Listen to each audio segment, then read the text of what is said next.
رحمان کو رحیم پر مقدم کرنے کی وجہ، خلاصہ یہ کہ رحمان اور رحیم دونوں مبالغہ کے صیغے ہیں اور رحمان میں رحیم کی بنسبت زیادہ مبالغہ ہے۔ اب یہاں ایک سوال یہ ہے کہ عرب کا طریقہ یہ ہے کہ صفات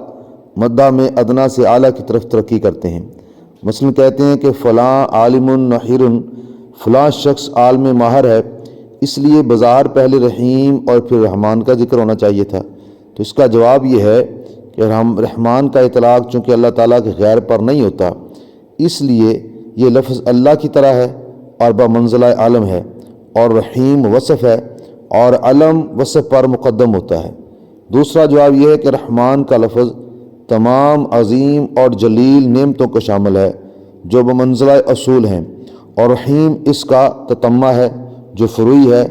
اور دقیق نعمتوں کو شامل ہے، اور جو لفظ جلیل، عظیم اور اصل نعمتوں پر دلالت کرتا ہے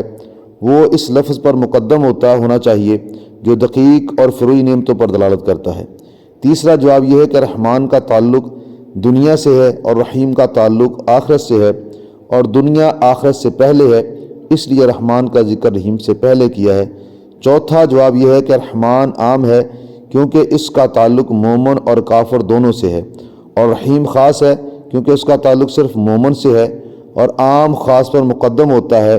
اس لیے رحمان کو رحیم پر مقدم کیا ہے کیونکہ رحمان میں رحیم کی بنسبت زیادہ مبالغہ ہے، اس لیے ہم نے رحمان کا معنی نہایت رحم فرمانے والا اور رحیم کا معنی بہت مہربان کیا ہے۔